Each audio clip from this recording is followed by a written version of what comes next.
second year in high school was after Pearl Harbor. Oh, okay. Every male teacher in our school went into the service. So the superintendent called me in, and being captain of the team, I was to coach the team. Right. And they had one teacher that was 4F, and he took care of the equipment and took care of first aid, and I had a coach. I caught. Yeah, I caught. I think the tail end. Is this the one with the #1 draft choice? Then I told the story about Cliff Montgomery, once Yeah, a let's- captain, let's- always a captain. Yeah. Okay. And that was. Were you going down the list? Well, Dave? He just took the you ones. you need to prompt me. Okay, I got you. Just in the capsule, the second chance, is that about pro football or just coaching?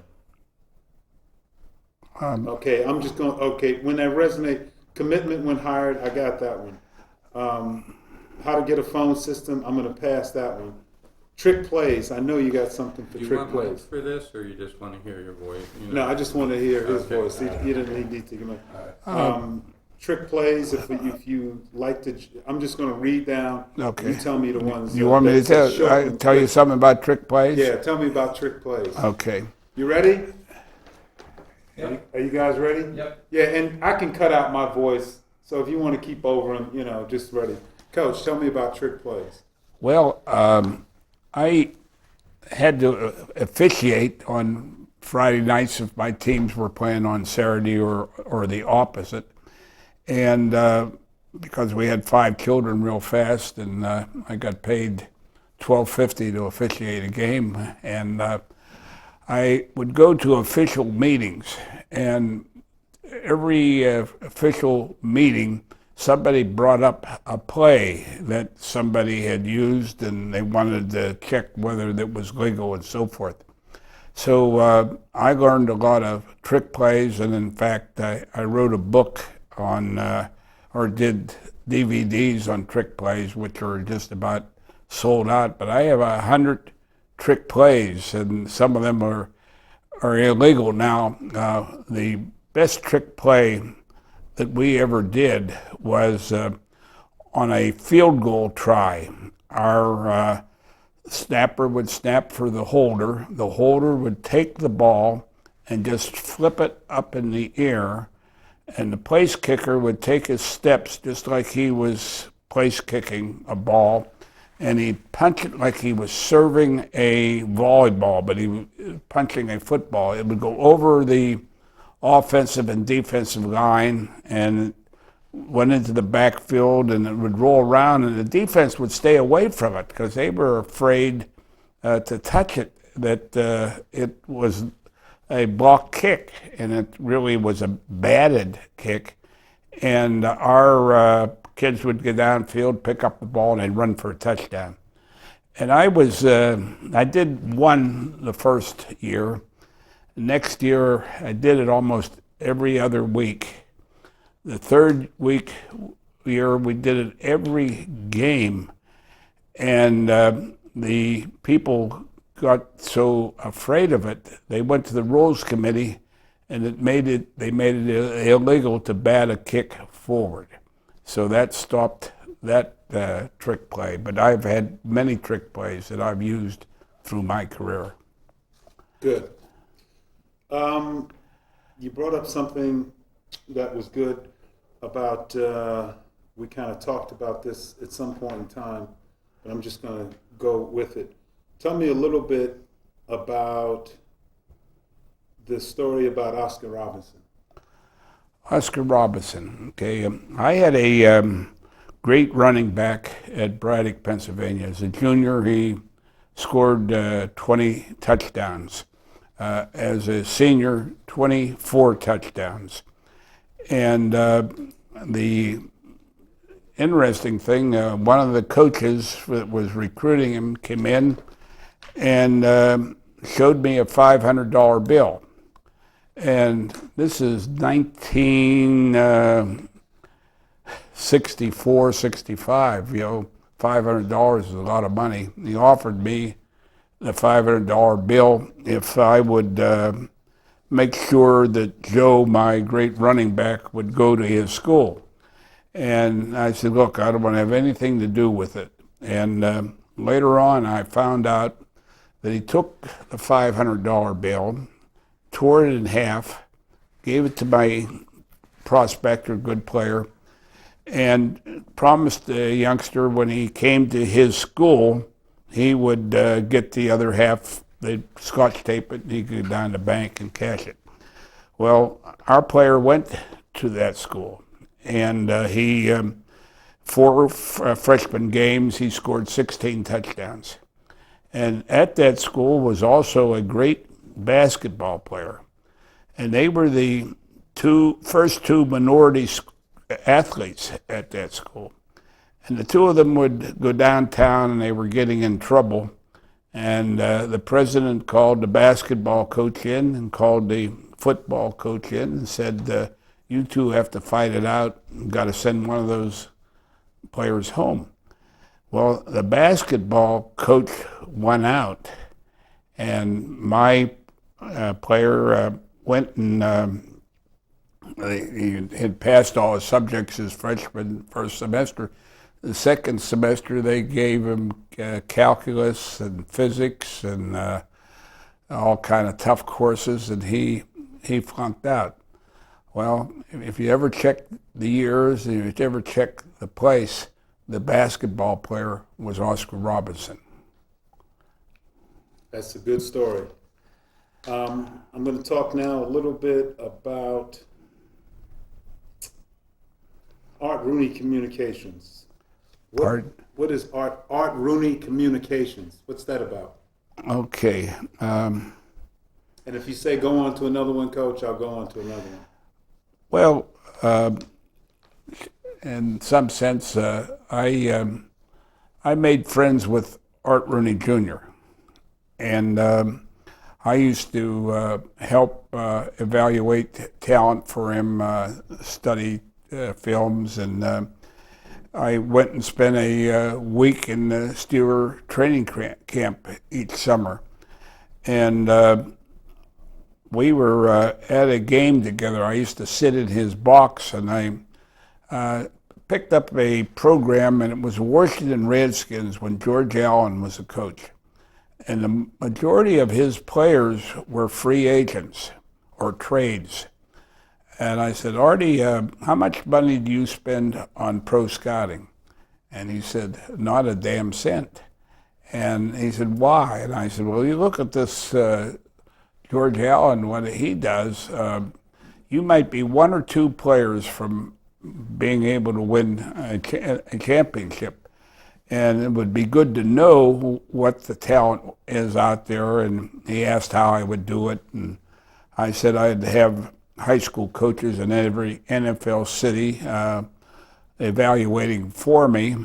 And I get a call the next day, and he said, I talked your idea over with my brother Dan. We want you to come up and tell us how you would do it, which I did. And they offered me a contract of $3,000 more than I was making, and a budget of $100,000 to conduct the program. And I went back and explained it to Bobby Bowden, and Bobby said, Chuck, I don't want to lose you. Let's go and talk with the AD. And they matched my salary and promised me I'd be the next coach at West Virginia, but I didn't wait.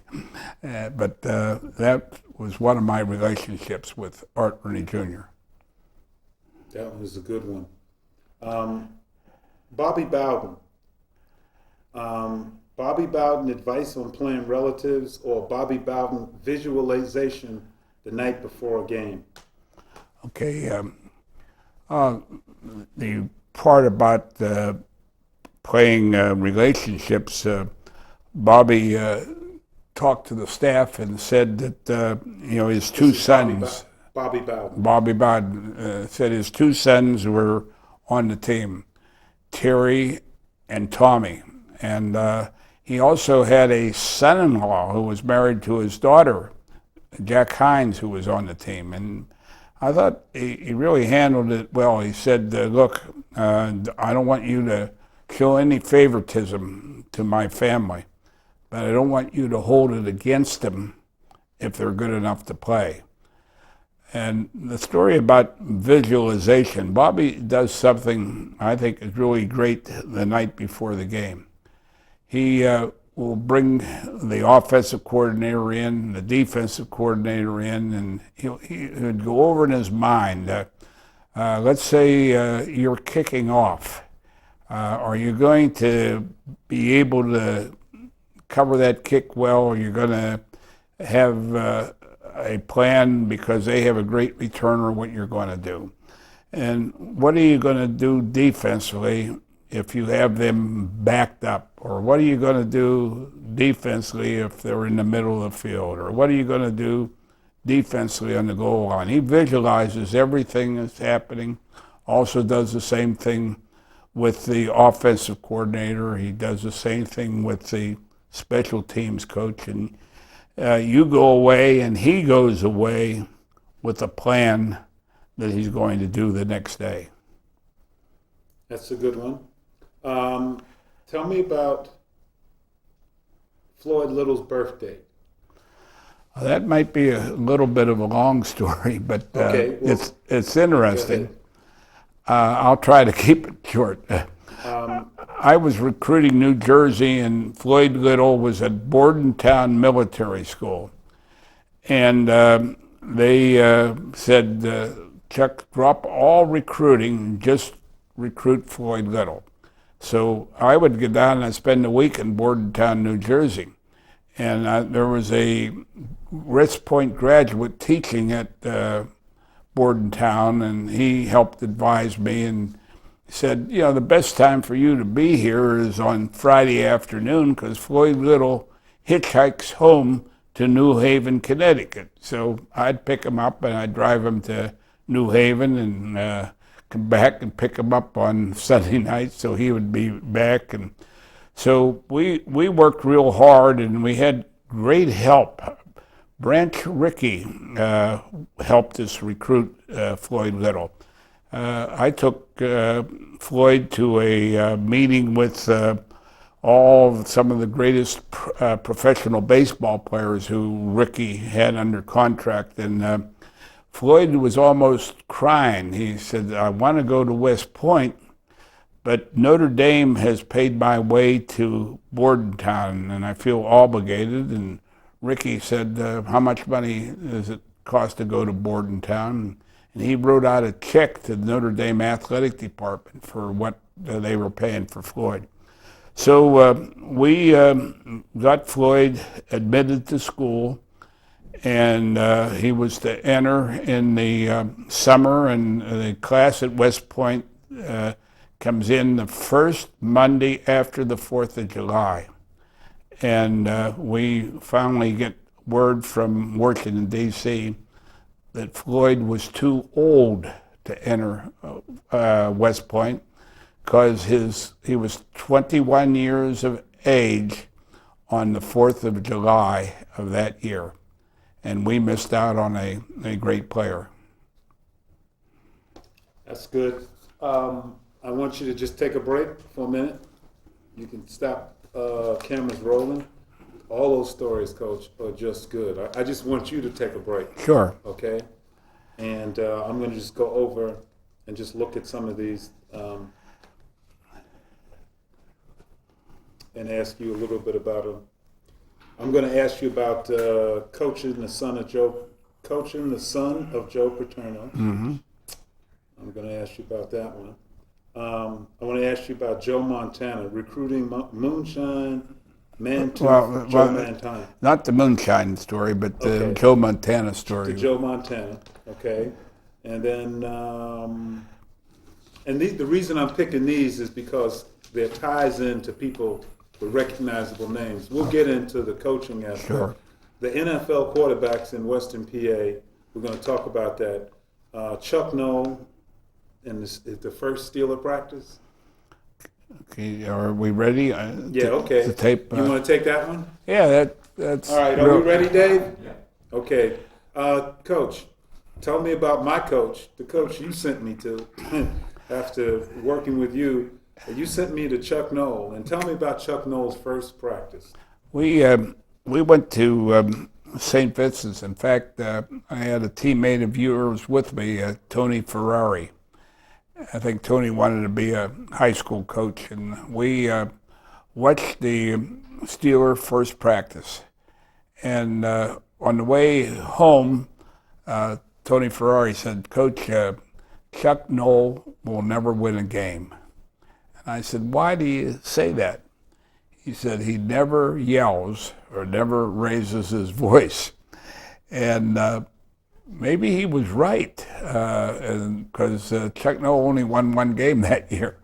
But I found out that Noll can get up close to somebody and can really let him know what he wanted. So you don't have to yell.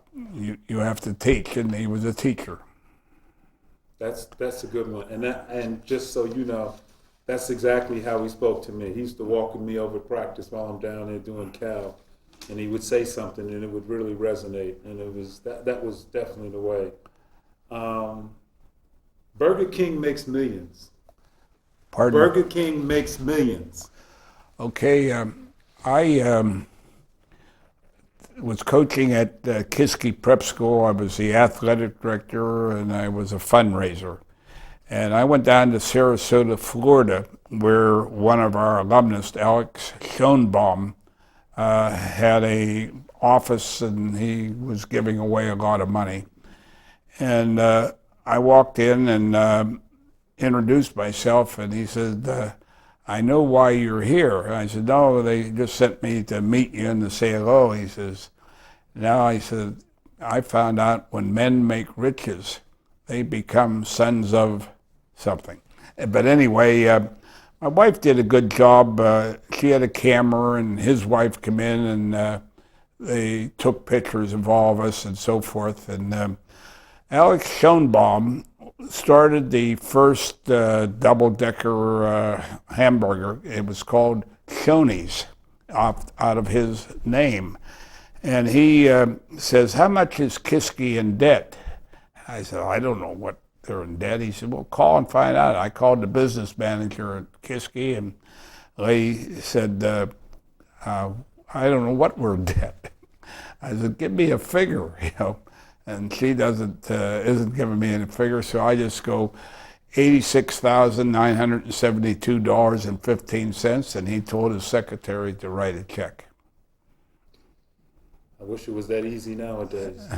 Certainly. Joe Montana. Tell me about recruiting Joe Montana. Okay, I was close with Joe Montana's high school coach at Ringgold, a guy by the name of Chuck Obramsky. And finally, Obramsky was not real crazy about Montana. The same year, the best quarterback we felt was Chuck Fiorani from Newcastle, Pennsylvania. And because of Obramsky not pushing for Montana, we put all our work into Fiorani, got him to come to West Virginia University, and we thought we had the best quarterback from Western Pennsylvania. And lo and behold, he tears his rotator cuff in the first year and wasn't able to play afterwards. But, there's been a lot of great quarterbacks in Western Pennsylvania, and some people think they're weaned on Iron City beer. But the reason that they were great quarterbacks here was that they had great coaching and also were great athletes. Larry Bruno, the coach of Joe Namath, tells me that Namath was in 100 fights when he was growing up, but he never lost a fight. We talk about Jim Kelly up in East Brady, and his coach told me he led East Brady High School to the state basketball championship, and he was such a great all-around athlete. Also, Joe Montana was a great high school basketball player, and so these great quarterbacks in Western PA had great coaches, were great competitors in other sports, and this is why they were great. Super Bowl trip for two. Total cost $100. You got to tell me about that story. Well, I'll try to keep it as Just short tell it. Just as tell possible.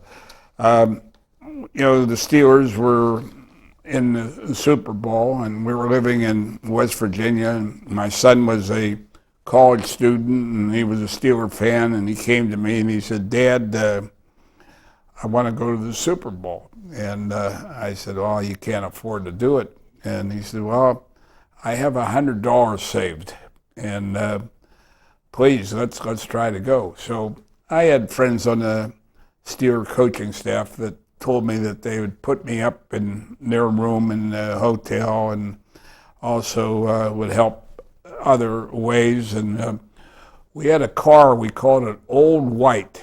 It had gone around 3 times, over 300,000 miles on the car. And we drove Old White to Huntington, West Virginia the first night and stayed there with Marshall coaching staff. We drove to Tuscaloosa, Alabama the second day and stayed at the Bear Bryant Hilton with the coaching staff there. And then I drove the next day to Howard Johnson's motel in New Orleans. The Steelers had early Howard Johnson Hotel, and I met one of my coaching friends, Paul Urim, who was to put me up, and he said, "Chuck, I'm sorry, my wife came. I'm not going to be able to put you up." He said, "But Bobby Walton, the kicker, has a room that he's saving for his wife, and she'll come in the night before the game." So we stayed in his room, and we went out to Tulane University, and I got a room from the Tulane staff, and we stayed right next to the stadium. In fact, I backed my car right up against the stadium. That the parking was terrible because Tulane is in a housing area, not where there's parking lots. So Bud Carson gave me 4 tickets to try to sell the day of the game. And the ticket, I think, might have been $20 at that time. And I had a hard time getting rid of the 4 tickets for $10 each on the way to the game. But we went to the game, enjoyed it. We're the first car out and on our way home, and we just about spent Tommy's $100. That's a great story. That is. I wish I could do that still.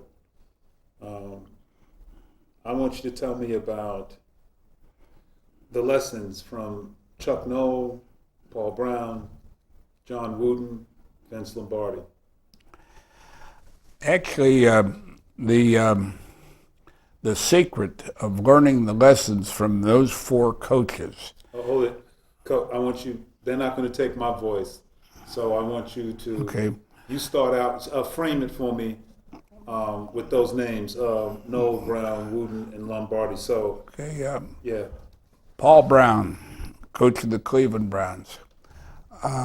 Vince Lombardi moved from Green Bay to Washington Redskins.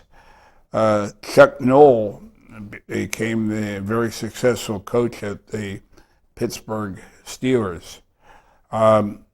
Coach Wooden, great basketball coach at UCLA, and I had experiences with all 4. Probably the most interesting one is my experience with Vince Lombardi.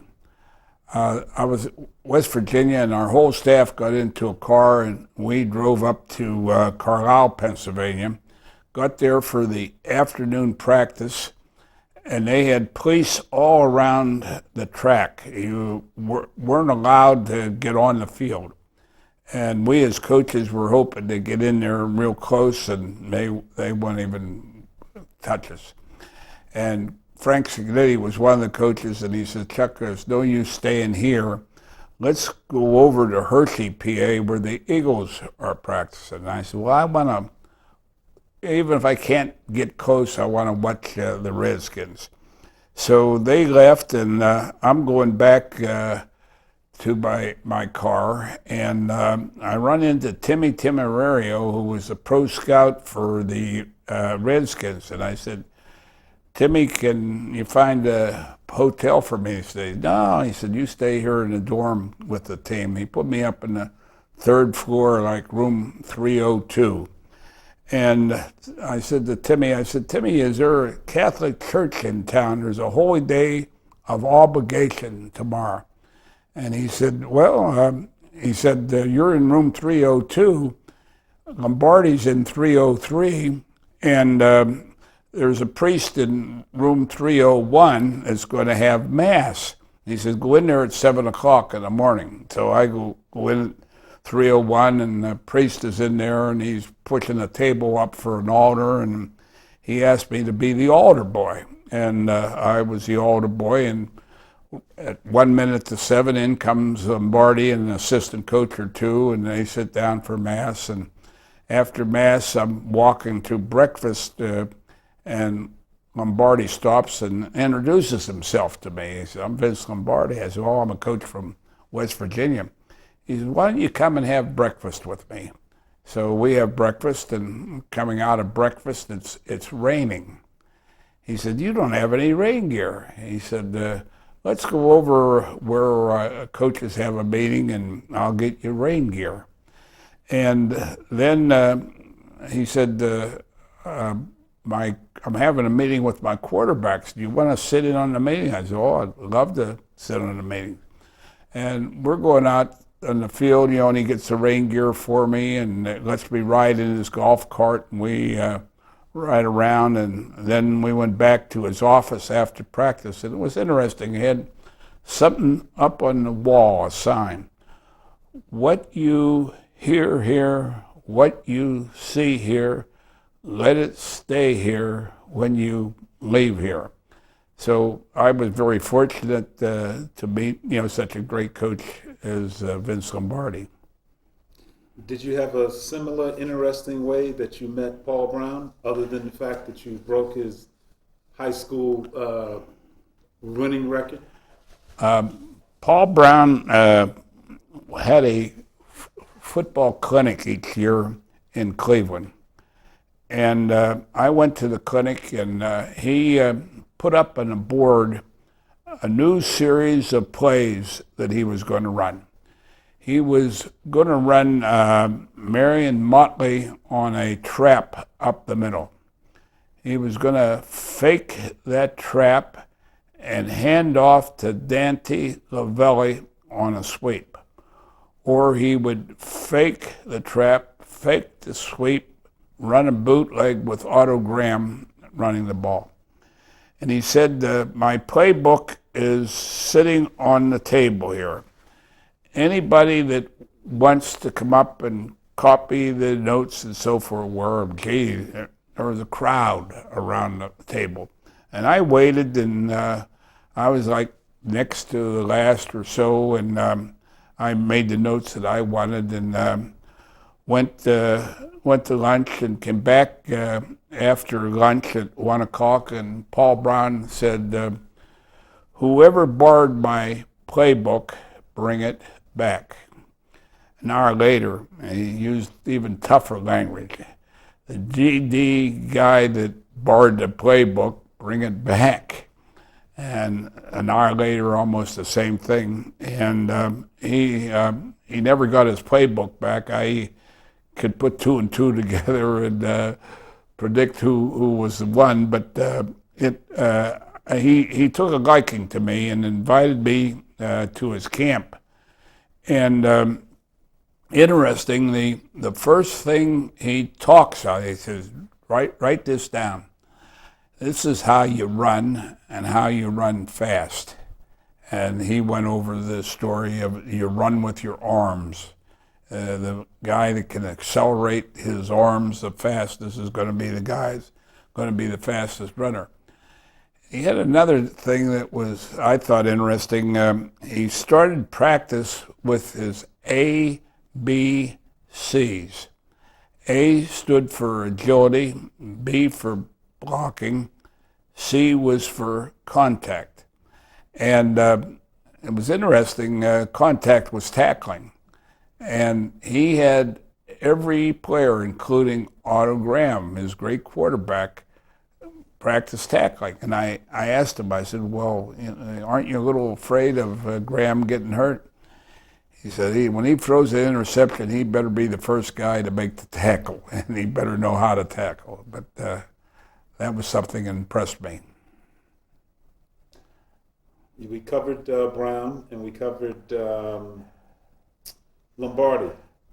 I'm curious to know what your connection is with John Wooten. I had a great friend in Kiski School that I met, and the man's name was Bones Hamilton, and he was the greatest football player in the country. I'm going to say 1936, 1937. He was a better running back than the Heisman Award winner. The reason he did not get the Heisman Award, because when they picked the Heisman Award at that time, it was only for players east of the Mississippi. He, being a player on the West Coast, even though he was the best player in the country, didn't get the chance. Well, I would visit Bones, and he had he started out, he was on the Bob Hope's All-American. And Bob Hope asked, does anyone play golf? And Bones was, at Kiski School, they have their own golf course. Bones learned to play golf at Kiski and was a scratch golfer. He was great. And Bob Hope asked Bones, do you want to play golf at a member guest tournament with me tomorrow? And he did. And he said, what are you going to do? He said, well, I got drafted first choice by the Chicago Cardinals in the NFL. The Arizona Cardinals were in Chicago at that time. And he said, well, what are you going to get paid? He said, oh, about $16,000. He said, you'll sell more. I'm going to buy a Plymouth dealership, and you'll make more selling Plymouths. So Plymouth became Chrysler, then Chrysler became Rolls-Royce.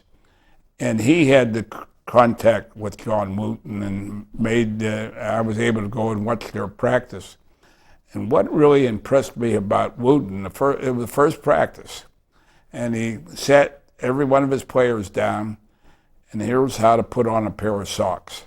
And that was very detailed, and I was really impressed with him as a coach. Yeah, well, we all know his record, and Chuck Noll, that's somebody, again, lessons. Did you get any lessons other than going to that first practice and not yelling? What other lessons did you get from Chuck Noll? I tell you, Noll was a hard guy to get to know. I've never heard him speak at a clinic. He didn't like to speak at clinics. But I found out something. At 5 o'clock, the Steelers would have a press conference. Noll would not come to the press conference. The other assistants all came, and there was beer and hors d'oeuvres and so forth. And for some reason, I stayed around after everybody left. And in comes Chuck Noll. He's a German, and he loves to drink beer. So I drank some beer with Chuck, and we started to talk football. And I would go to camp where everybody ran to the dining hall. I stayed and met with Coach, and I even played some tennis with him and things of that type. But he was very helpful. I'm going to let you get your breath, and we're going to go to Ernie Vita in Sports Illustrated, because that story I remember is so funny. Did you, the one about How to Win Super Bowls with Art Rooney Jr. That's different from. Is that different from the talent or scouting? That's a real long story, Okay. and I have it written up, and it's like 4 pages. Don't worry about it. We're going to skip it on this session. When you come back again for another session, we'll do that one. Ernie Vita is really probably to me one of the most interesting. Ernie was a fan, Braddock, Pennsylvania, and we were having a winning streak, and he was always around to do favors. Some people would call him a gopher, and he would help in many ways.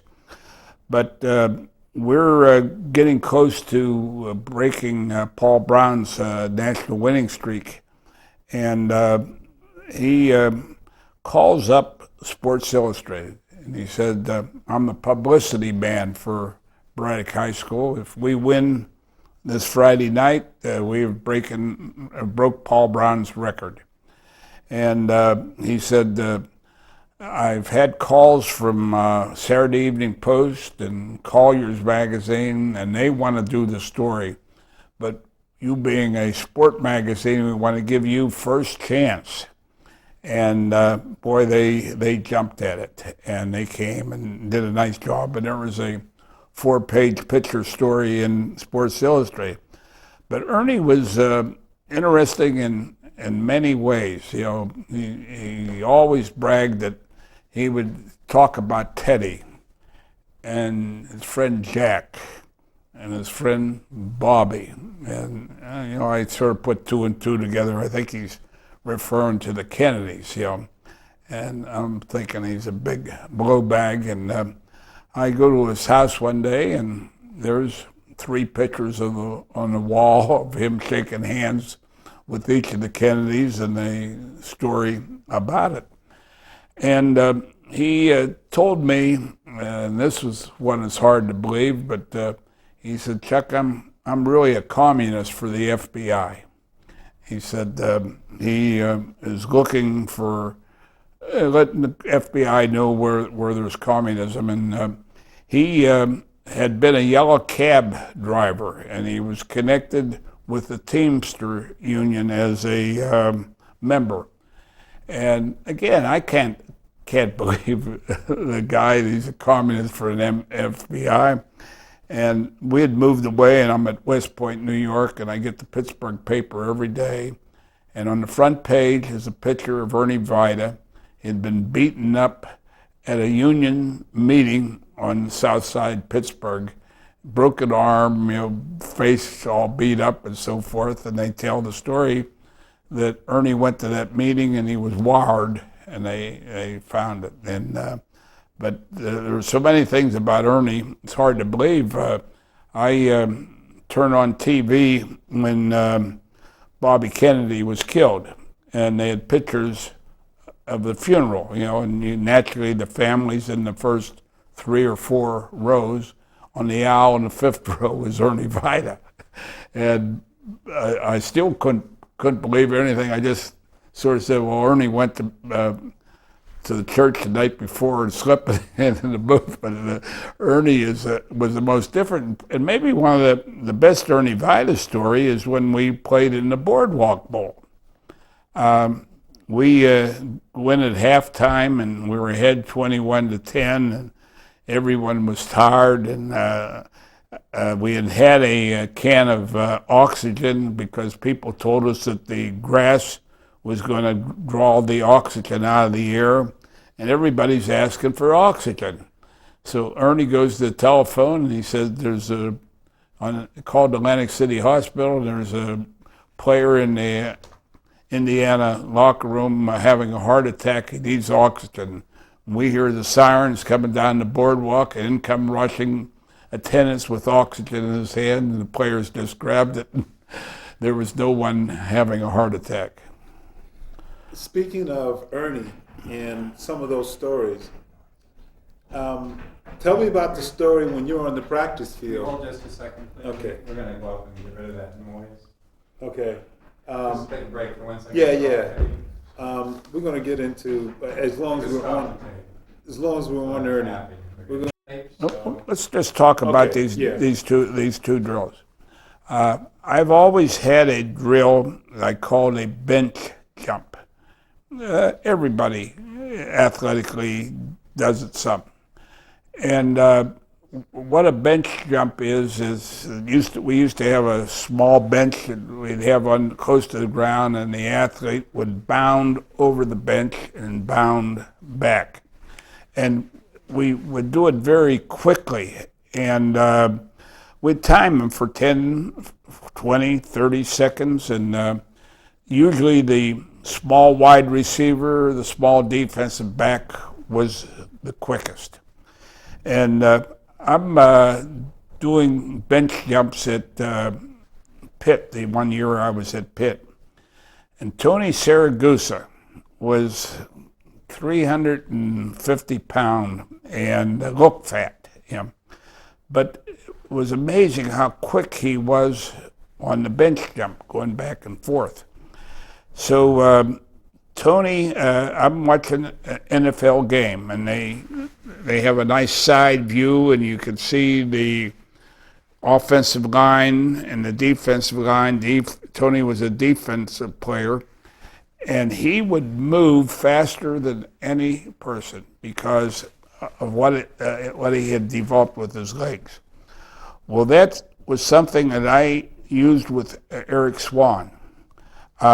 We had Eric bound back and forth, and he was so much better than every lineman. In fact, some of the wide receivers we'd have do the bench jump. And we found in the All-American Classic that Eric Swan would move as soon as the ball was moved, as soon as an offensive lineman would move his hand. And we taught Eric to go into the offensive man with his hands and face. And he had very little coaching. I think, he had played high school football, never played college, and he played for a sandlot team in Bay City, Massachusetts. Wasn't even getting paid. He had a job. He had to carry pipe and hard physical labor. So he had no coaching. And I told him if he could explode faster than the offensive lineman, he could grab hold of that offensive lineman like he was grabbing a steering wheel of a car.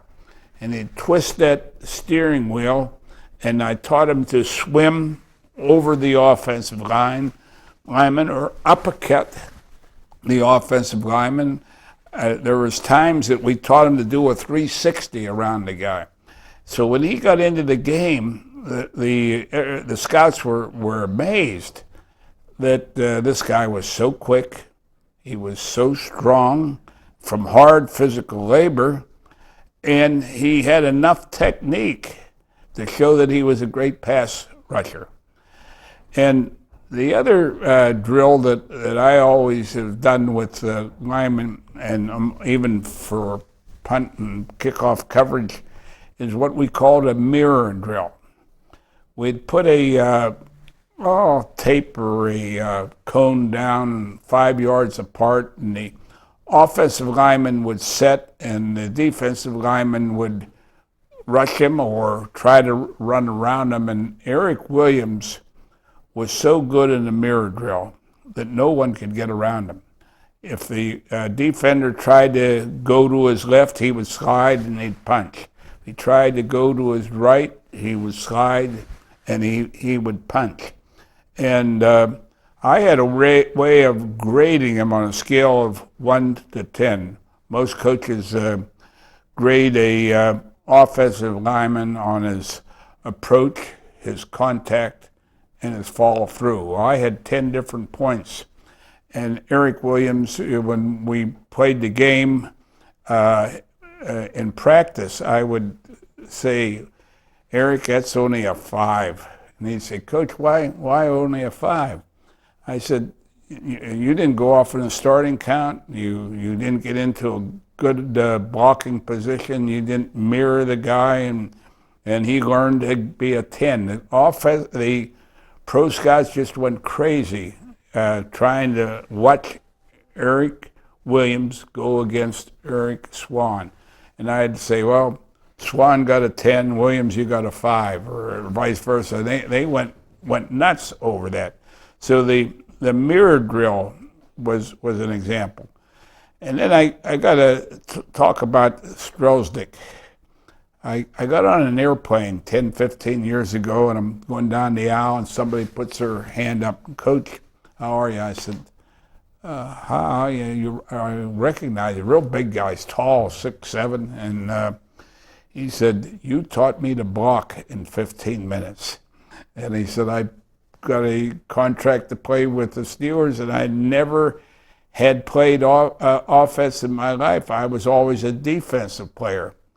And I had gone to him at the All-American Classic, and I said, Justin, we only have 4 offensive players, offensive linemen. We have 10 defensive linemen. You're going to get in the game for about 2 minutes on defense. If you come over and play offense, you'll play the whole game. His coach, I've never ever balked in my life. And I said, well, I'm going to teach you how to hold. And I want you to strike a blow just like you would in tackling and get into a good athletic position and mirror the guy. And we worked on it for 15 minutes, and he played well, and he looked so good at doing this that the Steelers drafted him, and he had 10 years in the NFL. Coach, those stories. The thing I wanted, we don't want to speak disparagingly on Eric Williams, because when Eric Williams told you, he said, you asked him why he didn't know how to pass block. And he told you, nobody ever taught me how to pass block. Right. I think that's something really emphasized, because a lot of the kids coming out of the colleges have talent, but you would never know it. Mm-hmm. So, Coach, tell me about the question when you were coaching, when you were asking Eric Williams and trying to show him about pass blocking as a tackle. Just tell me about that. The question you asked him about why he didn't know how to pass. You just frame it so that you can get to the point. Well, Eric Williams was a great physical talent, and he had great athletic skills. And I think I used to spend time in the Stewart camp, and I saw what Dan Radakovich did with the offensive linemen. And the mirror drill was his favorite thing. And we did a lot of mirror drill in the All-American Classic. And Eric Williams, being such a great athlete, could mirror almost anybody. And he had great explosive power with his arms, and he could punch. And I told him that I'd watch Joe Green in the Steeler locker room. And they had a big dummy that professional boxers use. And Joe Green would punch. I said, why don't you get a dummy or a boxer's bag and learn to punch? I said, if you can learn to have that short punch, you can keep that defensive lineman from grabbing hold of you.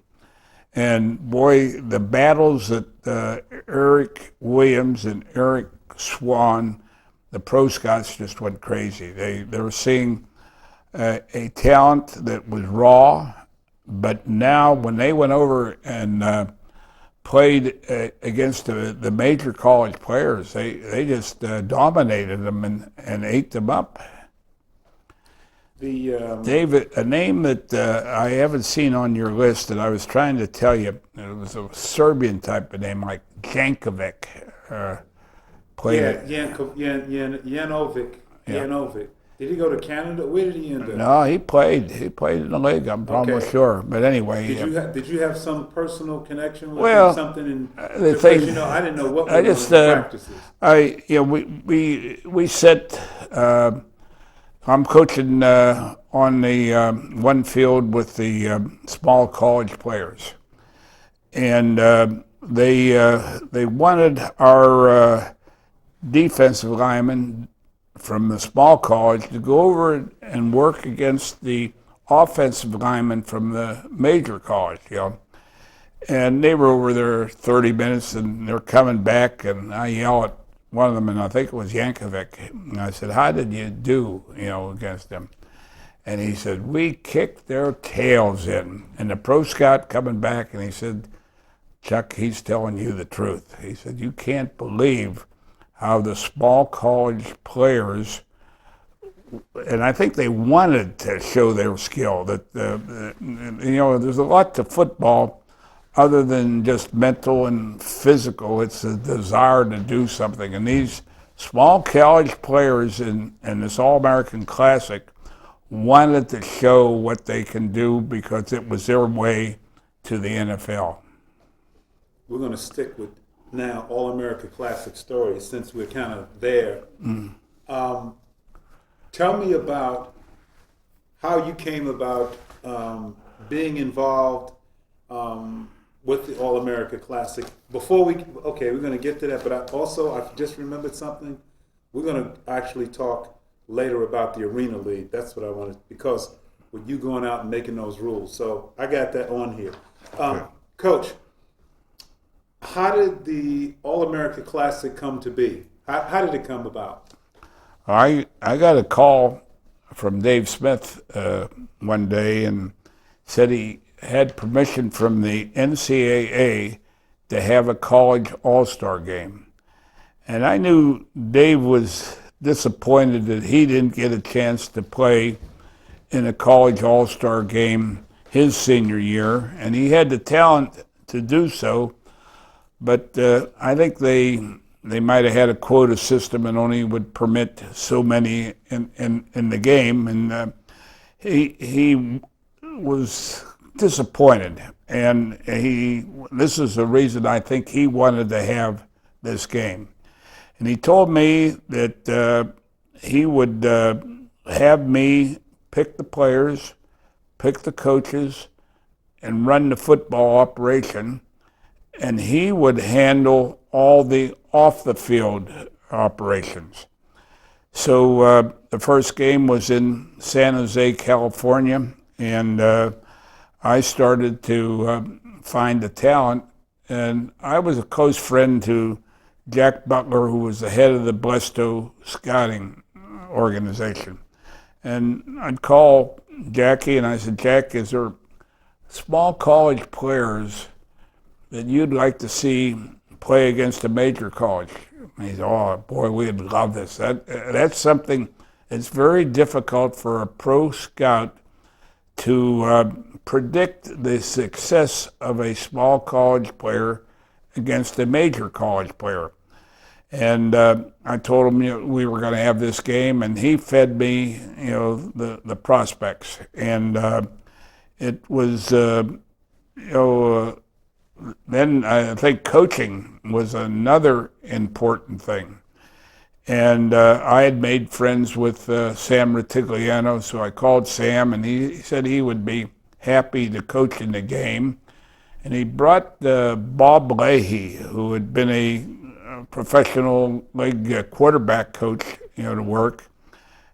He had me coach the line, and another coach that we found, and he was like Montana State or something like that, and it was a guy by the name of John Smith, who became the head coach at Louisville and then the head coach at Michigan State. And his nephew is a great quarterback that's with the 49ers, with the last name Smith. So we ended up with a good coaching staff. We're playing against the coaching staff at San Jose, California, and I was amazed how well we won the game, and it was because of the talent that we had, and so many of what really surprised me, naturally the game that the NFL has for their players, I think down in Alabama, Mobile, had great number of signings.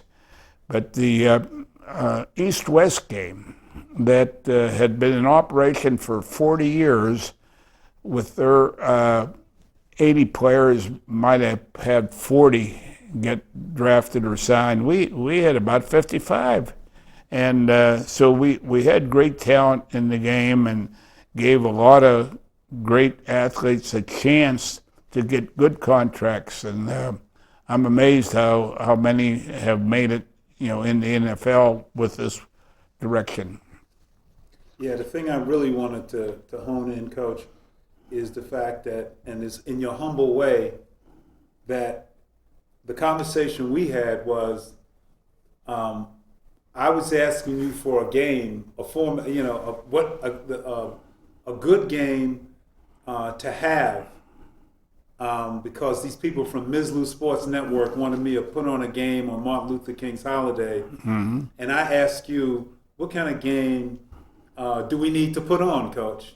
So it really wasn't my creation; it was your creation, saying that, well, the scouts would love to see the small, and this is the reason why that I created this format of small to large. I know you gave me credit for it, but it was you, when I called you on the phone, you said, well, Dave, let me tell you, the scouts could use information on these small college players. Why don't we put them David versus Goliath? So I want you to take credit for that, because that's what you told me that was the game to put on. I have Tom Dunne's phone number. I want to call him and ask him a question. He told me once that our game opened up a can of worms. And I think I know what he meant. I think he felt that he knew that Eric Williams would be a great prospect, and they could free agent him or draft him in a low draft.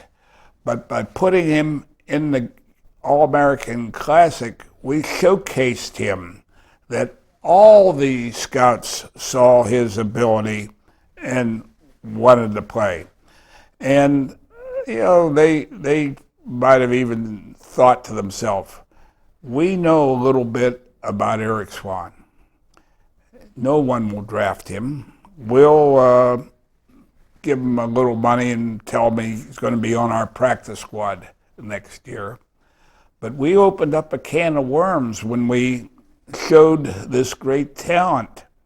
And then all of the NFL teams knew about him. And that's why they were able to get high. The youngster was able to get a higher draft than if he hadn't played in the game. That's the point, and I think, that goes right into it. How you feeling, by the way, as we get into this? I'm good. These All-America Classic stories. Now, we're not going to talk about the story about the kid that spent the night and came back and played in the game. We're going to leave that alone. The Harry Gamble connection, that was just a letter. He was kind of late on the story. Some of these players, where they went, we don't really have a Larry Centers story because you weren't doing the line, but that's okay. Let's talk about, is the All-America Classic as a showcase, is it still important? I also want to talk about any of the scouts that you saw and recognized at practice then, and the ones that might be still around today. Like, did you notice any of the scouts? Did you recognize any of them? The kind of interaction you may have had, the kind of things they may have said to you that they like to see, or anything like that. So I guess I went all over, but go ahead. Naturally, I saw Tom Modric, at all 4 games that we played. And Tom at the time was a scout for the Steelers, but then he became a general manager of the Eagles, and now is, I think, working for Buffalo Bill. I was surprised. I saw Jimmy Johnson at the game, and Jimmy Johnson, I don't think was a head coach at the time, but he told me that this was going to be something great for his team to be able to draft players. And but there were just every scout that there were at the. I was just surprised, and agents. There was so many agents at the games, and there were kids wanting to get into the game. I think the East-West game might have been earlier, and they finished practice or they played their game like on one Saturday, and they came over to our camp and walked on because they wanted to showcase themselves in two games rather than one. So there was no problem getting players. They came out of the woodwork. Do you think? There's still a need for this testing of these small and unknown, untalented, to find out if they got talent? Do you think there's still raw talent that exists that needs to be scouted? Well, in light of all the sophisticated scouting methods and everything else, do you still think there are kids and that there's people or ways that they slip through the cracks? And if so, how do they slip through the cracks? Well, there's so many great athletes that go to college, drop out after a year. Maybe don't go to college at all, and they still have that dream of being an NFL player. There's been several go through the cracks. We've talked about Eric Swan never playing in college. Gee, maybe the greatest of them all was Cookie Gilchrist, who was from Harbrecht High School in Western Pennsylvania, and I think he went to Canada first, and then I had a running back from Homestead, Pennsylvania. I'm trying to think of his name. In fact, I coached his son at Pitt. Might have been Sims, but he somehow.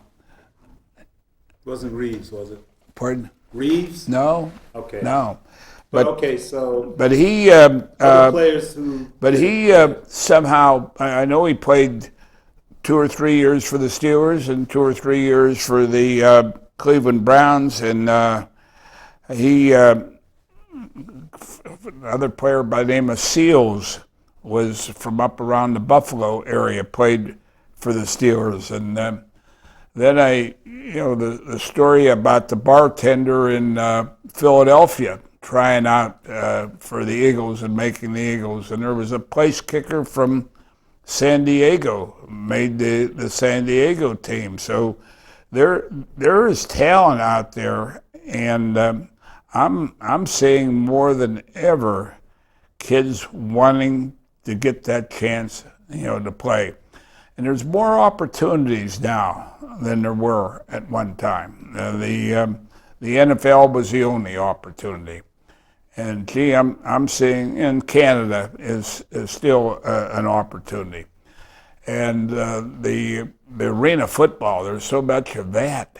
And a youngster needs to showcase himself to get into these. And there's good money in professional football over in Europe yet, and there's been a lot of players go that way. And if there's a place where they can showcase their talent against good talent, they're going to get that opportunity. Now, you mentioned the Arena League. Tell me, when the Arena League was getting started, you got a phone call, and they were forming the Arena League. No one ever heard of it. And they called and asked you for some help. What did the Arena League want you? What did they want from you? Well, they flew me out to Chicago, and they had 2 Sandlot teams play a trial game. Actually, it was just a dirt floor. It wasn't one of their top facilities. And the man with the idea was from Iowa, and he had the idea of having a narrow goal post and a net in every end zone. If the kick missed, it would bound off of that net. And he put an AstroTurf. His idea was if he went into an arena, he'd put AstroTurf on the field, and they'd pad the sides that the hockey players fall into. And but they had me evaluate the game, and it was 8 players versus 8. And after the game, he had me, tell what I thought of the game, and I said, "Well, it's okay." I said, "But I don't think it's going to go because the rules of the game. I could sit 7 defensive players up near the line of scrimmage and have only one safety man.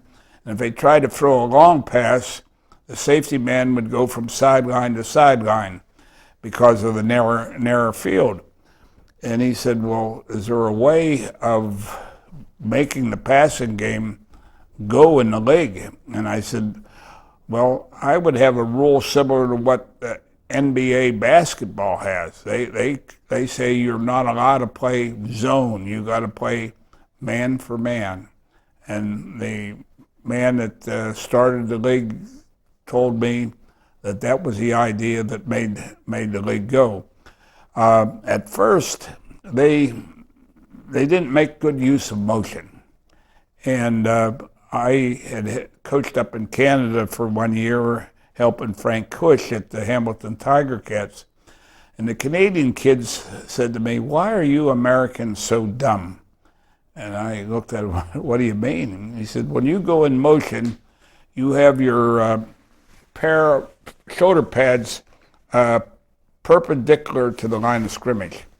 When we go in motion, we have our pads parallel the line of scrimmage so that we can go left, we can stop and go right, or we can go forward." And another thing that they wrote into the Arena Football League rules that weren't there at one time is motion towards the line of scrimmage. And I see everyone having a wide receiver about 10, 15 yards back, and he comes in full speed, and they snap the ball when he's near the line of scrimmage. And this has made the arena game interesting to see. And gee, I looked recently, there's 20 teams in the Major League arena. There's 40 teams in a minor arena league. So there's a lot of opportunities for skilled athletes. You mentioned Canada.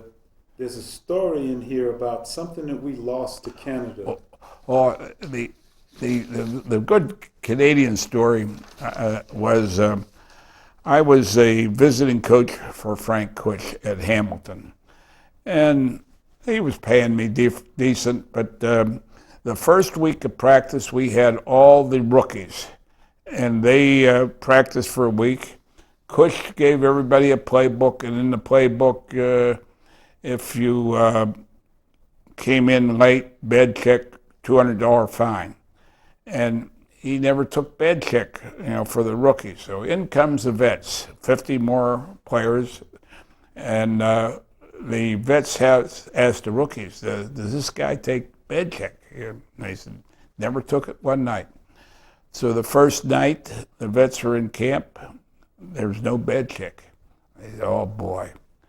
So the next night, Cush asked me to make bed check. And I come up with 100 names of players that missed the bed check. So Cush has a meeting, he talks to the players, and he said, "Here's 100 that missed bed check, $200 fine.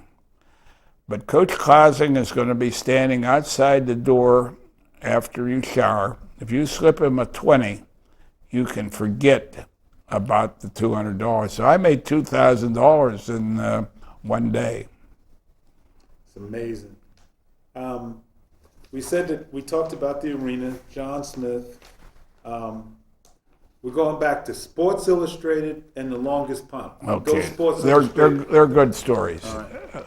Okay, I had coached for 46 years, and my final game was at Kiski School.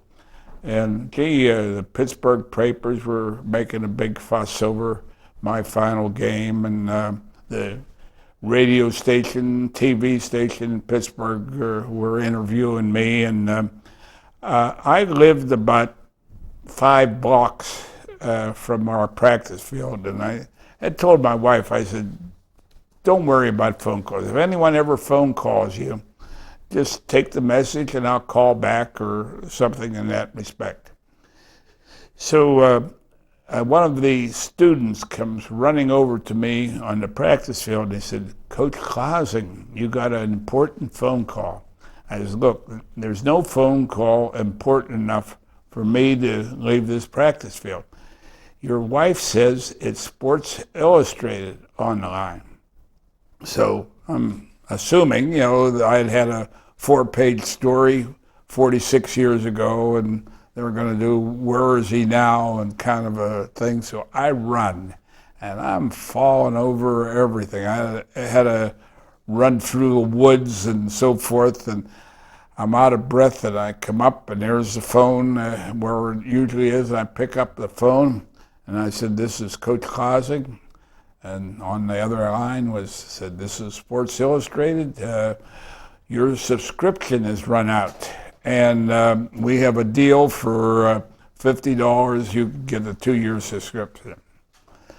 Only in America. All the punt story. Tell me about the longest punt. Okay. Coaching in high school at Pitcairn, Pennsylvania, is right next to the railroad. They have a big railroad line. Our bleachers were 4 or 5 rows high, and our punter was a guy by the name of Steve Klippa.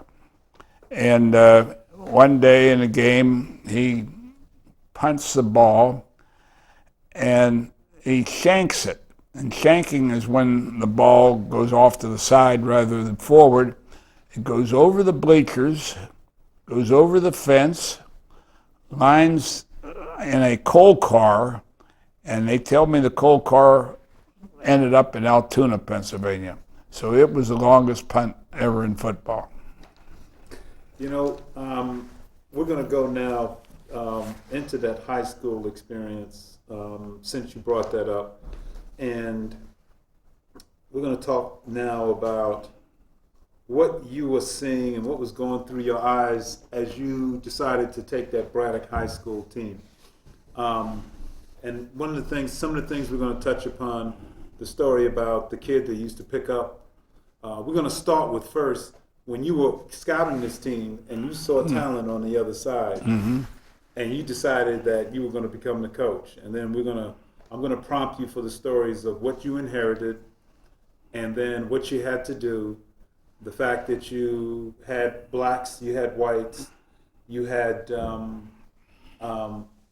this challenge in front of you with equipment, burning the uniforms, the fields you played on, as you gained more and more success, the kind of obstacles, the practices that you had, King of the Hill, all those kind of stories. But I'll prompt you for those. Okay. We'll try to talk with the sort of like the chronology and how you had the one kid that got into the fight, and it was the choice of whether he got kicked off or the lessons, and then also where some of these kids ended up. The kid with the Peace Corps, the kid with Pepsi Cola. So we're gonna hit back and forth and all around that. We'll try chronology. I'll be making notes, but it's this kind of like this Braddock story, because this is the part that I want Pitka to understand, all these little side angles. So let's start out with that day when you were scouting, and start out with where you were in coaching, whether you were an assistant or where you were in your high school scouting. So start and then we'll roll from there. I was coaching in Pitcairn, Pennsylvania. I'd been there for 6 years, and we went to scout a game of one of our opponents who was playing Braddock, Pennsylvania. And Braddock had two running backs. One was a junior, one was a sophomore, had great speed. And boy, I said to myself, well, I'd love to coach kids like that. And sure enough, the job opened up, and I became an applicant. And it's funny why one of my recommendations was a principal who had never had anything to do with me. But he said one thing about this guy: he's going to leave the locker room the way he found it. We were very meticulous at if we went into a locker room, we made sure we took a broom with us in a brown bag and cleaned up what we did. But what helped me at Braddock more than anything was a school board that gave me a commitment. They said, whatever you need to win, we will give you. And the coach that had been there prior to me warned me. He said, "Oh, Chuck, don't take the job. It's a terrible situation. The kids, the sophomores will not come out for football." And he said, the talent might be pretty good. He said, but a lot of times they don't show up for morning practice. They don't show up for afternoon practice. They come late to go to the games. Well, I had to solve, all those problems. And I lucked out. I got a great assistant coach who had played in the NFL by the name of George Hayes. And it was just the two of us. And they had a carnival on the high school field the week before. And when they picked up the merry-go-rounds and the Ferris wheels and big equipment, it had rained all day, the trucks turned up the field. It was impossible to practice on the field. So they arranged, I only had 19 players out, and we got on a streetcar with a brown bag with a couple sandwiches in and an apple, and we went to Frick Park, which is a city park in Pittsburgh, and walked down to a nice practice field that they had down at the bottom of the hill. And we practiced for about an hour, and it was hot, and we went over and cooled down in a creek that was close by, and the kids were impressed with the teaching that we were giving them. And we said, why aren't there more players out? Why there's no sophomores out? And they said, Coach, we haze them. They'll never come out. And we said, well, we're not going to coach you if we don't solve this hazing problem. And I said, tomorrow we better have more players. So the next day we had a total of 29. We had 10 more players.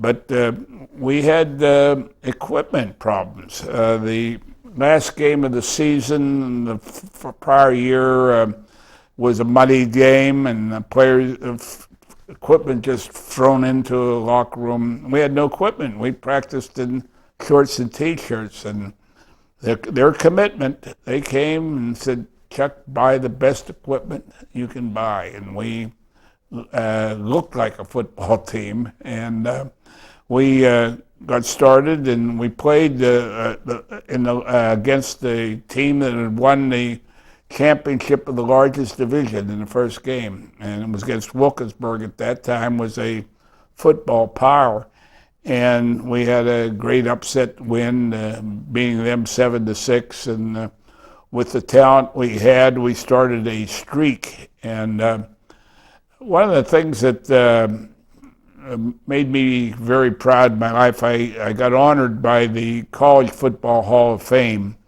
And at the Hall of Fame, they asked the question, what was the greatest thing that ever happened to you? And one of the players going to the Hall of Fame was from Notre Dame. And he said, boy, playing for the Fighting Irish, 65,000 attendance at every game. Another guy was an All-American from Southern Cal. And they asked him, what was the greatest thing that ever happened to you? And he said, gee, playing in the Rose Bowl, 90,000 people. This is the greatest thrill. So they come to me, and what is the greatest thrill you ever had? I said, without a doubt, the greatest thrill was on Friday night playing against North Braddock Scott. And you never saw a crowd like this. We went up, we dressed at our own school, and we walked to the game. The gates were locked because there was 8,000 seats, and 8,000 are filled. They had fans 5 and 6 deep around. We had to climb over the fence to get into the field because they were afraid to open up the gate that the fans would come in. They had the county policeman on horseback riding up and down the sidelines.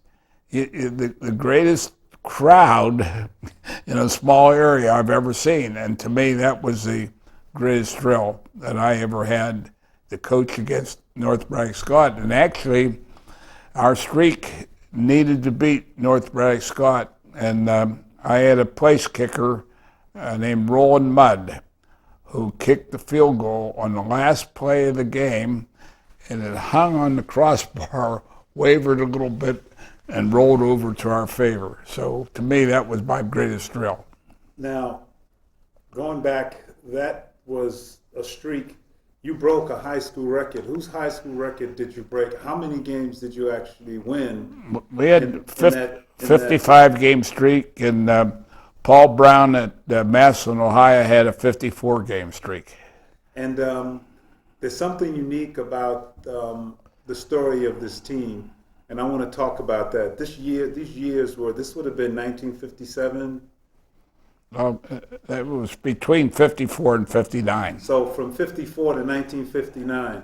Now, there was something unique about your teams. Your team, you had black players and you had white players playing in 1954, 1959. It helped you accomplish the streak. Mm-hmm. You also, when you were scouting, you left out the fact that you saw, I think, a coach on the other side dealing with their players in a way that was not all that friendly. I think that was one of the things. But what was it like coaching a team that was integrated anytime before Remember the Titans or whatever else? What were either the challenges, the opportunities, and more importantly, what were the interesting stories about coaching a team, bringing together blacks and whites on a team that would set a history in high school football? I think one of the nicest comments that I've ever had. I had it done over again. The class of '58 at Braddock had their 50th reunion about a month ago, and I went to the reunion. The man in charge of the reunion was Larry Reeves, who had played tackle for me. And Larry, he's about 6'4", about 350. He played at Arizona State for Frank Kuch, then he played for the Toronto Argonauts in the Canadian Football League. And he, before he introduced me, he said, Cliff Thompson, stand up. Cliff Thompson, now, 50 years ago, he's 68 years of age. He says, Cliff, you're the only white running back we ever had. Every other running back was black. He said, you didn't know that you were white until you were 19 years of age. You thought you were black. And he said, here I am, black as the ace of spades. And he said, I went through high school thinking I was white. It wasn't until I was 19 and I thought that I was black. And this is, to me, one of the nicest compliments that we got along. The name that I was trying to think was a Chuck Scales from Homestead, Pennsylvania, great running back in high school. And I'm giving my team a scouting report. I said, boy, they got a fullback, 6'4", 225 pound, can run like anything.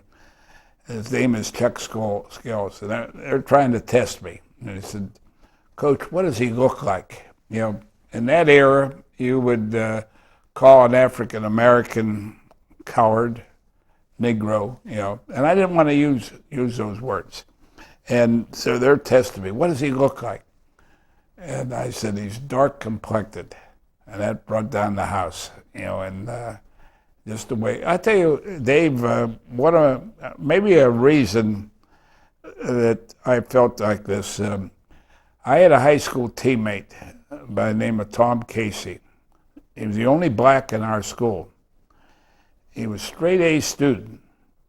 And I don't, to this day, I still don't know why he didn't get valedictorian. But he went to school at Hampton Institute, and he became a great neurosurgeon and great person, and was my best friend. In fact, I had trouble with Latin. He's the guy that got me through Latin in high school, and I just was always so appreciative of he as a friend. One of the things with this team that you had, you once told me that the players, the most interesting thing again, that the players, the race was not an issue to the team. No. It was never an issue to the team. In any of the encounters in the games that you played, did you ever think that race ever came up as an issue to try to get an edge against your team or divide your team? Did you ever have any encounters like that? We had an interesting experience to me. We're playing away game, and I had a little guard, I still remember his name, Earl Carter, and was he built, you know, boy, his body was like that, but he's only about 5'4" and maybe 150 pounds and so forth, and he gets mad and he looks like he's going to fight, you know, and we pull him apart and pull him out, and I said, Earl, I'm not going to play you the way you're acting. He says, Coach, that guy kicked me while I was down in my privates, and he said, it's hard to take. And I said, well, if you're not going to punch back or anything, I'll let you play, and we'll go after the game and challenge that person that played you dirty. So we won the game, and we went to the the home team locker room and met their coach, and we told him what had happened, and our guy had kept his cool, and he wanted to challenge the guy, and he said, well, let's go find him, you know. So he goes to the locker where this person was supposed to be, and they asked the teammates, where is John at? John ran home. He was afraid he was going to have to face that little guy that was looking for him. Well, again, the remarkable record that you had with this Braddock team and the uniforms. You mentioned to me sometimes about did you burn the uniforms?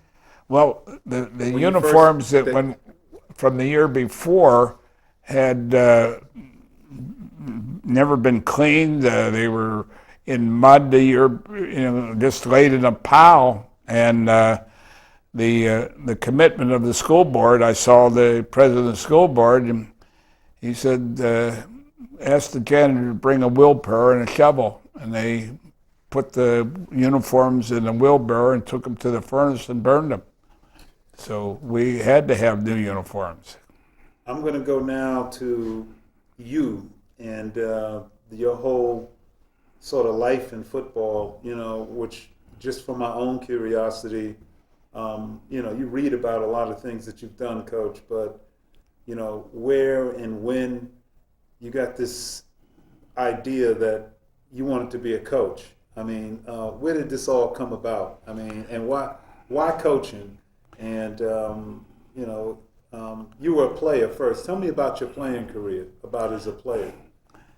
Well, I had an interesting career.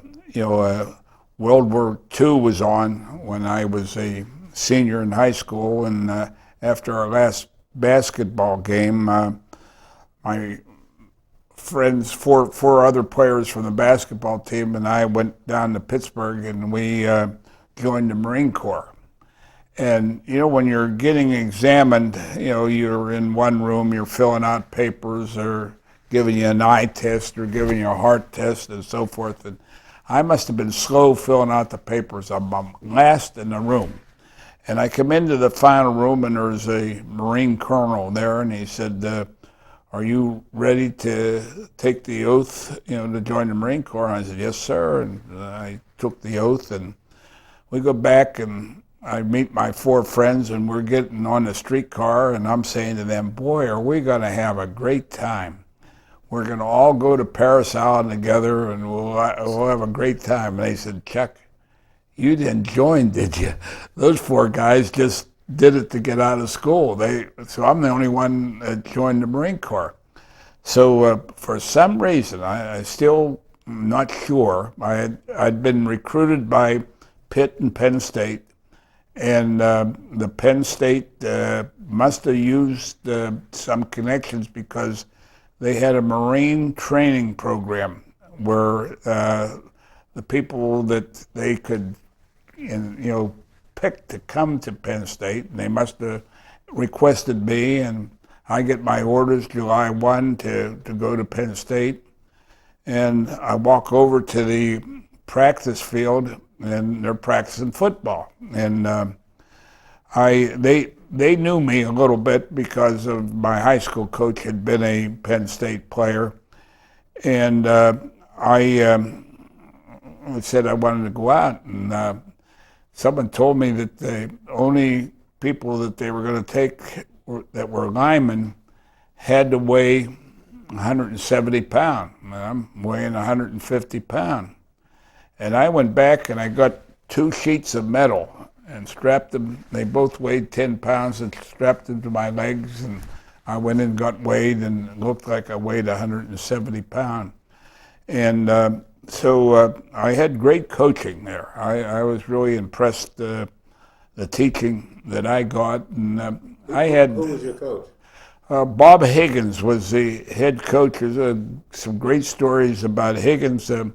In that era, the college coaches played on Sunday for, I don't know whether it was the NFL, but Higgins played against Jim Thorpe. And I think it's an interesting story. Higgins kicks off, and he goes on down to the kickoff, and Thorpe gets the kickoff, and he's running back, and Higgins tackles him. And Thorpe gets up angry and said, "Higgins, why did you hit me?" He said, "Well, you had the ball." So they kick off again, and Higgins goes down, and Thorpe puts a little move onto him and runs right over him and knocks him out. And Higgins is laying on the ground, and Thorpe goes down and kicks the extra point, and he comes back and he goes, "Nice go, Hig. You let Jim run." And but Higgins was a great coach, and I was fortunate, and I had some skills that other people didn't have. I'm pretty proud to say that the first game I ever played in college football for Penn State, I blocked the kick that beat West Virginia. And I always had the skill of blocking kicks. I was gifted with speed. And I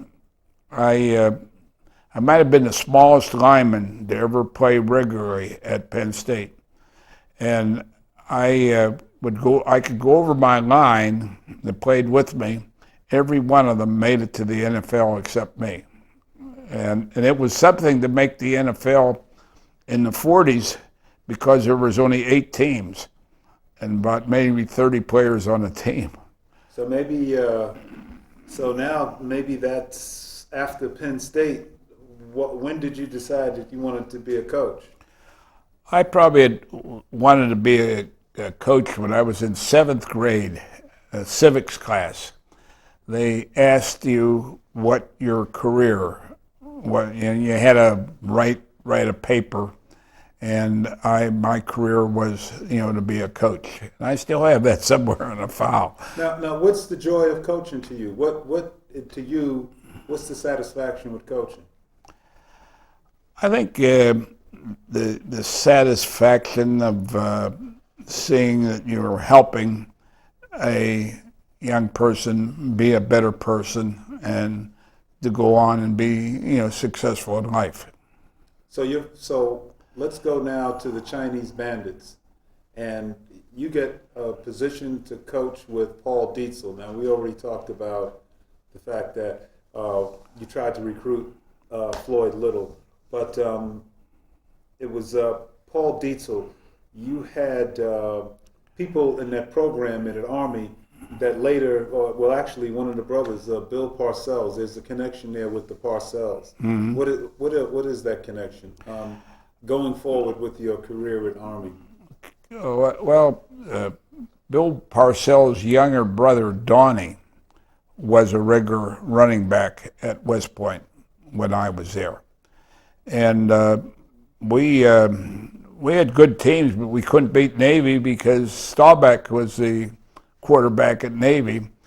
But we came up against Navy on the last game of the season, and we were behind by a touchdown, and we put on a drive with 2 minutes to play, and we have it first and goal on the 3-yard line, and we were going 5 yards at a clip. We were going to score, and there was a minute to play, and the noise got so great that our quarterback looks back at the referee, and the referee calls timeout. And it was the officials' timeout, and then the noise must have subsided enough that the referee wound up the clock, and the clock starts ticking away, and our kids are just standing in the huddle. They were not informed properly that the ball was in play. And finally, they realized, that the ball's in play, and they rush up to the line of scrimmage. And now the noise is so great, you can see our quarterback going set, hike, and the ball's not being snapped because the center couldn't hear the play. And he goes set, hike about 3 times, never gets a snap. The head linesman runs in, picks up the ball, runs off the field, the game's over. If we would have scored, we'd have beaten Navy a year that they go to the Sugar Bowl. But it was a great experience, and maybe I probably learned more about football at West Point than any place else because we had our own film processing equipment. At that time, every team would send their film to Kodak in Rochester, New York. You got it back about Wednesday of that week. We would have our films processed if we wanted to, and at times we did. We'd look at it at halftime of the game. And every practice was filmed. We'd go back after dinner and see what went on in practice. So it was a great learning experience, and I was with some really great coaches. And from there, you ended up where when you left? Well, about after my 3rd year at West Point, I wanted to go on my own, and I was after the Merchant Marine coaching job in Long Island, New York. And I was in on the final interview, and I'm sitting with the other person who was going to be interviewed after me. I didn't know who was being interviewed first. And the other guy was Sam Ritigliano, who was a high school coach in Long Island or Brooklyn, New York. And we struck up a friendship, and I had my interview, and I thought I was a good applicant for the job because Merchant Marine would have a lot of similarities to West Point. And Sam gives me a call a couple of days later, and he says, "Chuck, we didn't get the job." And I said, "Well, who's getting the job?" He says, "Some guy from Indiana State Teachers by the name of Chuck Mills." And I go, "Yay!" Sam says, "Why are you happy?" I said, "I'm going after the Indiana job." So that got me going. But then something else happened. Diesel said to me, he said, "Chuck, I want to, are you and Joanne going to be home tonight?" And I said, "Yeah." And he said, "Well, I'm going to come over about 8 o'clock. I want to meet with you." And he came over and talked to me, and the offensive coordinator's position was open, and he said, "I want you to be the offensive coordinator here." And he said, "I know you're dealing with Indiana." He said, "I want you to go to the phone, call Indiana, and say that you're going to stay at West Point to be the offensive coordinator." And I said, "Well, I can't do that because I've had a lot of friends trying to help me, and I'm obligated to try to get that job." And I said, "What if I don't get the job at Indiana?" He said, "If you don't make that phone call, you're not going to be the offensive coordinator." But that's the way things happen that way. And so you made the decision, To come here, yeah. right, to Indiana. And what did you find? What did you inherit? That was your first head coaching position. I tell you what really made my have some success here in Indiana was our president, Dr. Pratt. He told me, "I don't know anything about football, and if whatever you need, you ask for. And if I give it to you, you better win.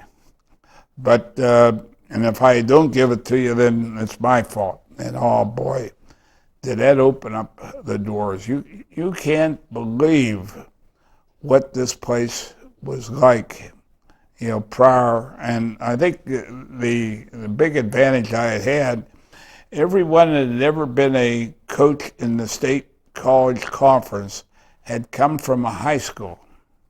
I'm coming from a major college with major college ideas, and I tried to use major college ideas. So I happen to have met you at a crossroads from my career, and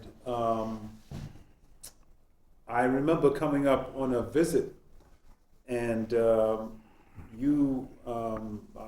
was deciding on whether I was done with Pennsylvania, and actually I had a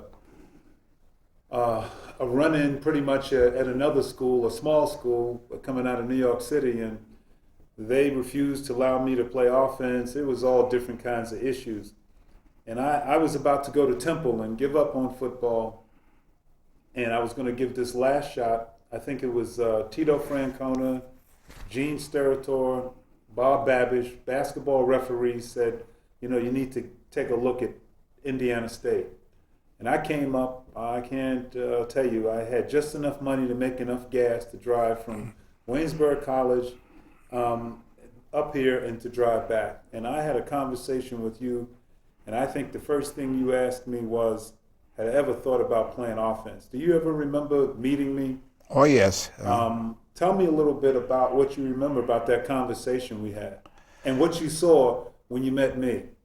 Well, you definitely had physical talents, and we felt, actually, at your height, Dave, there weren't many defensive backs, your height, and where wide receiver would be a more natural position for you. And that was in our plan, and we made it possible for you to do that, and you excelled at it. Well, you don't remember, but one of the things I never forget you saying is that that if you give me 100%, that I'll make sure you get a chance at the next level. And that sealed the deal for me. You don't remember it. I certainly remembered it, but I said, gee. And I had never thought of it before. I had prepared myself to try to go into law school. I mean, football was always fun. It didn't become work until I became a professional, but that really rang on me. So afterwards, we kind of parted ways. I got drafted. What happened to you after Indiana, PA? You had some success, but you left a head coaching job and you went to an assistant job in West Virginia. So what was that about? Actually, you know, I had something happen to me my last year here at Indiana. There was a cold day. We were playing CW Post, and ROTC was having a good time, and they were throwing cherry bombs at the cheerleaders. Cheerleaders were behind our bench, and I guess wind got to one of the cherry bombs and flew on my shoulder and blew up in my shoulder. And ever since, I've been practically deaf. You can see I have hearing aids in. But that affected me in some respect. And then on Christmas Day, 1969, I get a phone call from my best friend, Bobby Bowden.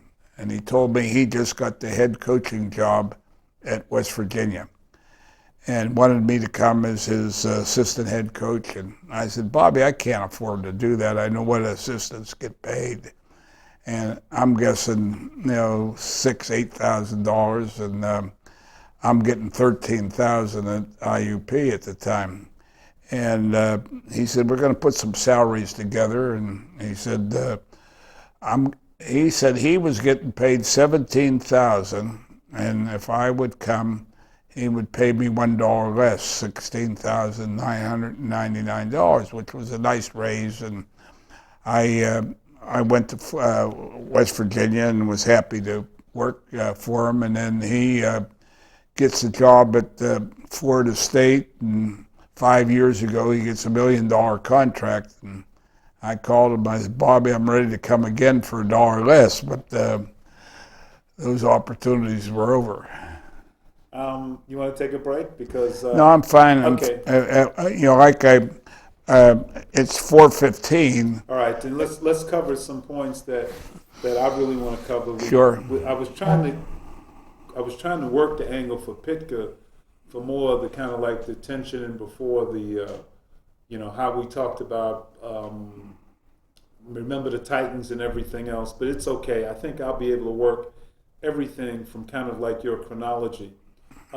Let's go into some of your tips, how to get the edge. If you want to talk a little bit about that. If you want to talk about that.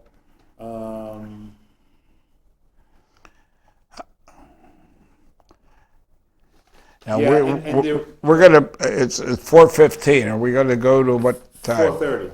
Okay, good. Can you do that? Can Yes, you go to I have 15 15 more? minutes, and then I'm going to need to go home. Right. I think let's talk about getting the edge. I want you to tell me that story about getting the edge. Okay, I had you go back to 1939.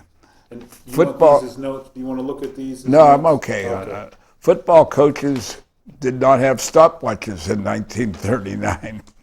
And my coach, I was a substitute freshman center, and the way he made sure that the punter got the ball off fast enough, he'd have the substitutes rush the punt, and they better not rough the punter, but they would look to see if they could block the kick and avoid the kick. And I was so quick, and I'd get in there, and I could have blocked the kick. I really learned how the ball came off the kicker's foot.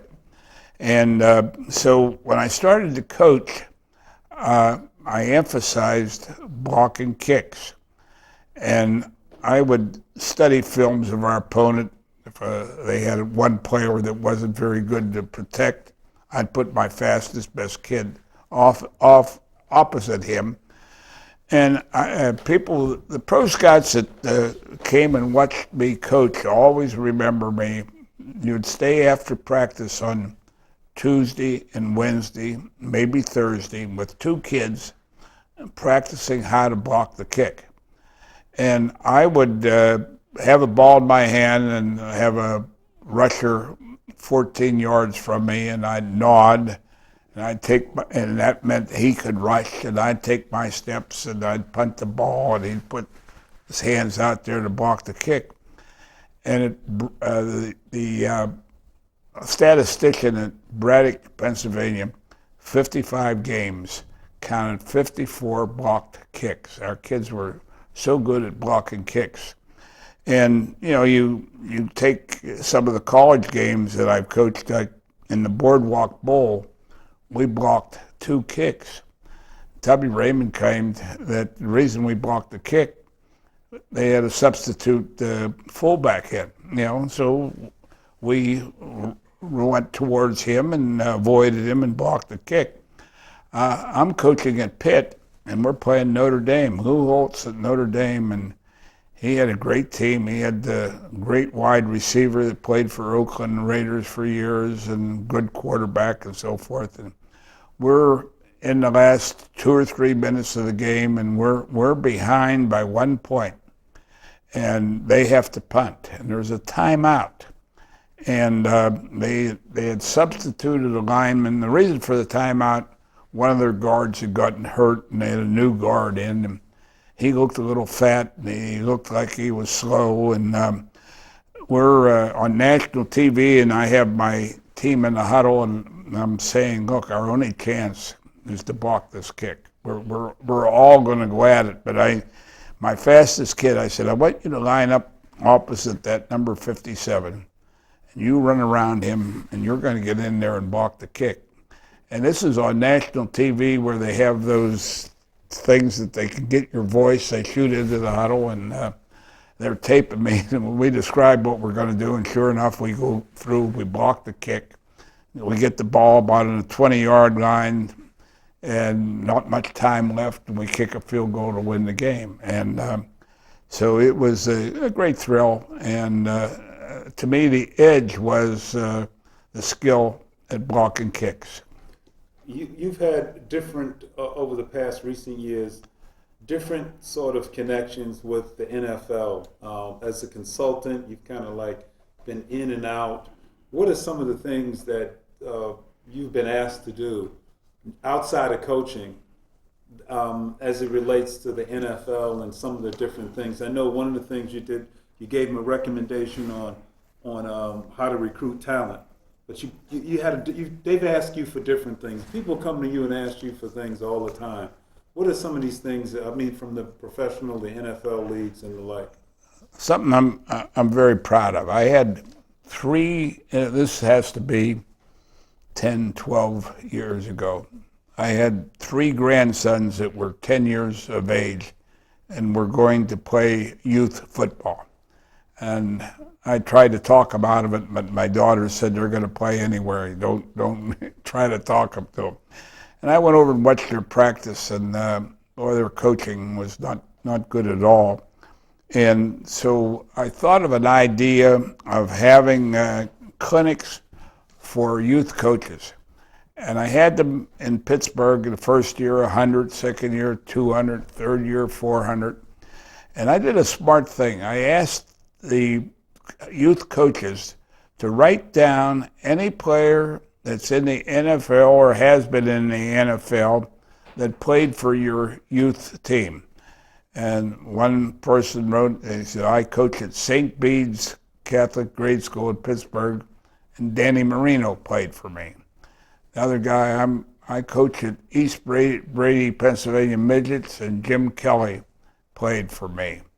And another guy from Mon City had Joe Montana play for him. So I had this list of 40, 50 NFL players, and I sent it to the NFL office. 2 days later, I get a phone call. We're sending you an airplane ticket. Will you come up and tell us how you would teach youth coaches, So I went up first week, just was George Young, who was assistant commissioner, And next week we had 4, next week 8, next week it just mushroomed up. The last time we met, we had about 40 people, and we started a program called Coaching Academies. And we did them in cities around the country, and today USA Football is taking care of it, and they have 40 or 50 of them around the country, and it was the start of an idea that I had. I've always been, I'm bragging, a pretty good idea man, and I think you were connected with one that I think is interested. I get a call from one of my ex-players who had been very successful in business by the name of Alex Kroll. And he said, Chuck, would you get somebody that maybe came from a ghetto area to come visit with me? I want to try to help kids get into college. And you and I went up to his home in New Hampshire or Vermont, and we met with him for 2 days. And he started a program called Play It Smart.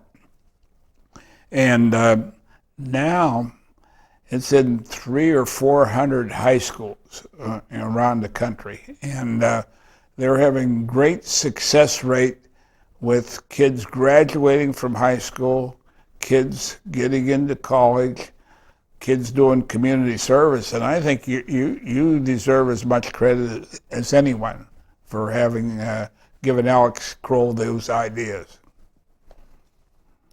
Okay, guys, we're going to cut. Well, I want to thank you guys for putting up with us. No. Did I get you out on time? Yeah. Okay, so the plan, you're going to... Say, you're watching Primal Soup. You're watching Primal Soup. Oh my.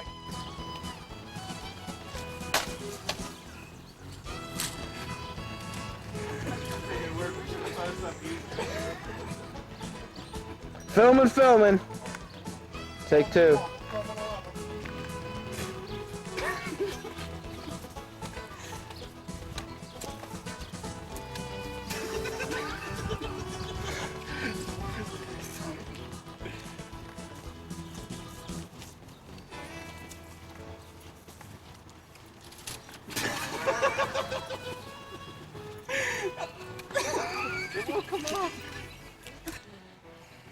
Well, what are we doing? It won't fall off. Look, we've been screwing stuff up all morning, but now we're trying to intentionally screw stuff up, and it won't happen. Happy 420, y'all. Look at that bird in his beautiful attire. He's slumming it because it's 420. He's like, I'm relaxing. This isn't Primal Soup. This is Mystical Midnight Celluloid Cinema, starring Bird and Gutter, not corporate giddy. Yeah, not Fat Boy and...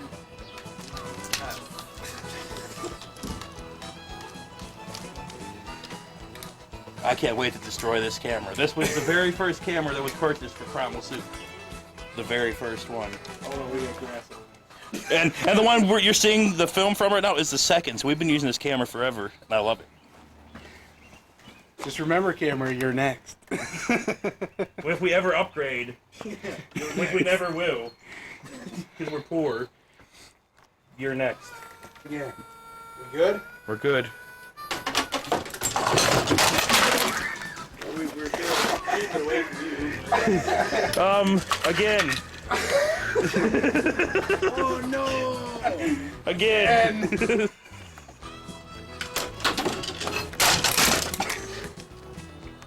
Hold on.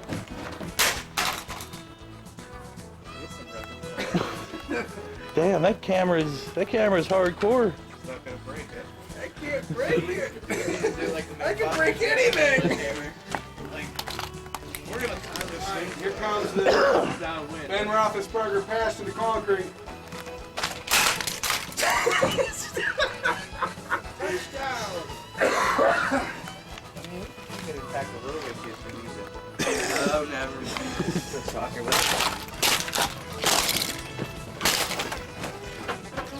Look at this. Everyone's coming down to join in on the field. Kick it over here.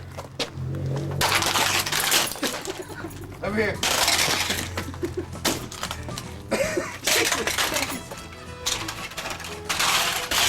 I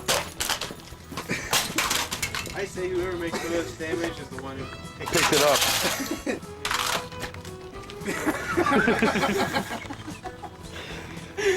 Casey was the last one to touch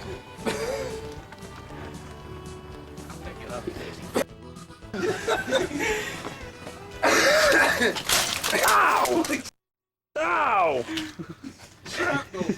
Alright, Shrapnel, you. I guess that was it. I think we broke the It looks like Johnny Five. Johnny Five is alive. Broke the concrete. Did I really? I don't know where this came from. Well, you did the most damage to pick up all the pieces. Alright. All of them. What are we testing? Today we're testing out the JVC VHS camcorder, It's pretty rough and tumble. and They need to bring it back. if you Yeah, drop for it from real. a moving car, or Throw it from a Throw it from balcony a like balcony. 3 or 4 times. it's probably cool. gonna break, but at the same time, I was impressed. I give it a. So there's a train coming, so let's check out some more outtakes.